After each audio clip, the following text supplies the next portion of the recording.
안녕하세요. 오늘 당신이 보내주신 자료들 보면서 저도 참 흥미로웠는데요. 아주 특별한 곳으로 함께 가볼까 합니다. 알래스카 최북단 우투키아비크 이야기부터 시작해서 좀 더 넓은 북극 이야기까지 나눠볼게요.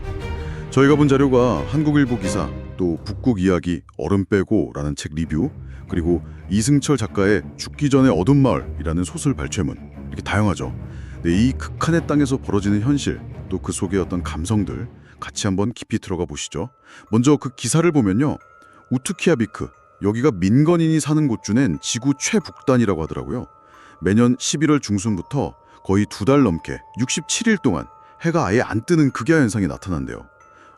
기사가 2019년에 나왔는데 그때 마침 67일 만에 해가 잠깐 떴다고는 하는데 그것도 뭐 지평선에 살짝 걸렸다가 바로 사라졌다고. 그래서 대부분 주민들은 건물에 가려서 보지도 못했을 거라고 하네요. 참 상상하기 어려운 풍경이에요. 그렇죠. 이게 지구가 약간 기울어져서 태양 주위를 도니까 생기는 현상이잖아요. 근데 재미있는 게 2월 밤 기온이 영하 28도 막 이렇게 내려가는데도 연간 강설량은 의외로 미국 보스턴보다 적다는 거예요. 아, 정말요? 그렇게 추운데 눈이 더 많이 올 것 같은데. 그게 너무 추우니까 공기 중에 수증기 자체가 부족해서 눈이 만들어지기 어려운 환경인 거죠. 아, 그렇군요. 그리고 여름엔 또 반대로 백야 현상이 8월 중순까지 쭉 이어진다고 하니까 정말 빛과 어둠이 극단적으로 대비되는 곳이에요. 와. 근데 이 67일간의 어둠을 일부러 직접 경험하러 간 사람도 있더라고요. 이승철 작가의 소설 죽기 전의 어둠 마을. 이걸 보면 작가 본인이 화자로 나와서 딱 그 극야 기간 동안 우투키아베크에 머물렀던 경험을 그렸어요. 소설에 보면 뭐 탑 오브 더 월드 호텔이라든지 노덜라이트 카페 같은 실제 장소 이름이 막 나와서 현실감을 주는데, 또 미유카라는 가상의 인물도 등장하고요. 여긴 밤이 아니라 어둠이에요.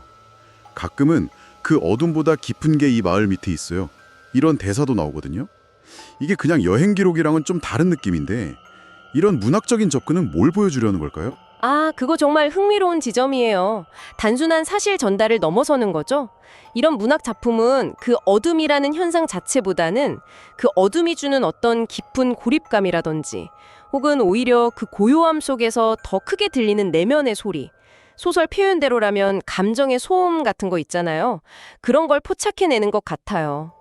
말씀하신 그 대사, 어둠보다 깊은 것이라는 말처럼요.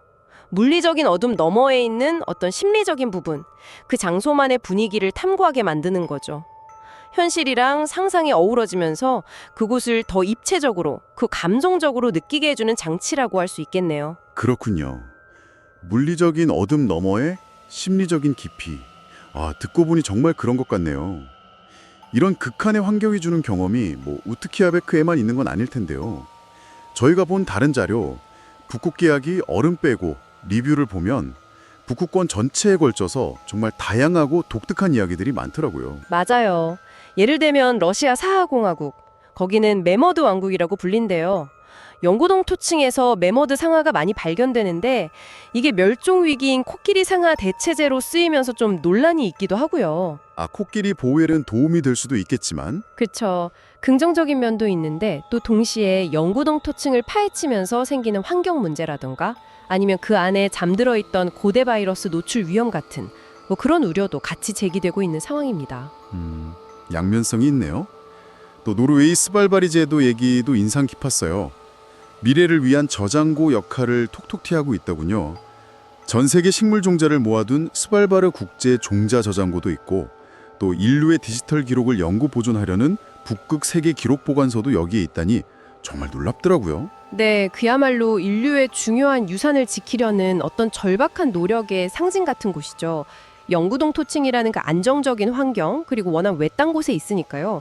기후변화나 예측 불가능한 재난으로부터 인류의 미래 자산을 보호하려는 일종의 보험 같은 역할을 하는 셈이에요. 뭐랄까 현대판 노아의 방주? 그렇게 볼 수도 있겠네요. 와, 현대판 노아의 방주라 멋진 비유네요.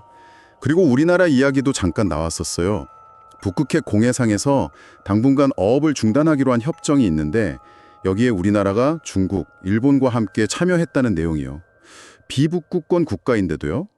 이게 결국 자원이나 새로운 북극 항로 같은 가능성 때문에 이제 북극이 더 이상 먼 나라 얘기가 아니라 우리에게도 점점 중요해지고 있다는 걸 보여주는 거겠죠? 네, 오늘 이렇게 우트키아비크의 긴 밤과 그 속의 감성적인 이야기부터 시작해서 매머드 상하 문제, 또 인류의 미래를 위한 저장고, 국제 협력까지 북극권의 정말 다채로운 모습을 살펴봤습니다.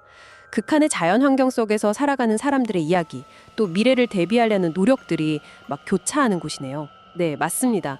그리고 이 모든 이야기의 배경에는 사실 기후변화라는 거대한 흐름이 또 자리하고 있죠.